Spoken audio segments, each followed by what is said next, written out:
Maayong hapon, ano ang pinaka-latest weather update? Doon na tayo duha ka bad weather system nga gimonitor gawas sa Philippine Area of Responsibility. Ang una, bagyo, nga doon na international name nga Typhoon Bualoy.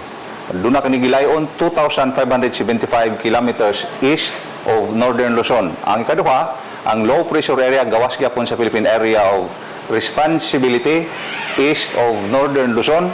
Kini maong mga sistema layo sa kayutaan sa Pilipinas o gipaabot nga way epekto bisag asang dapita sa Pilipinas sa mga sunod nga mga adlaw.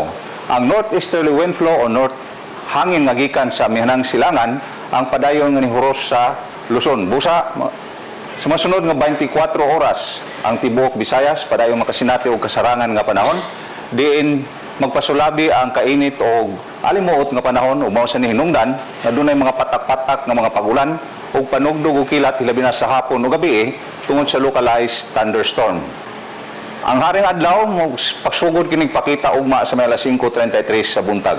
Para sa dugang detalye mahimong bisita sa atong official website bagong.pagasa.dost.gov.ph ug sa atong mga social media accounts, Twitter ug Facebook DOST_pag-asa ug sa YouTube DOST-pag-asa weather report. Mao kadto ang pinakulaing kalambuan sa dagan sa panahon gikan diri sa Botan sa Pag-asa Mactan, Pag-asa Visayas, DOST.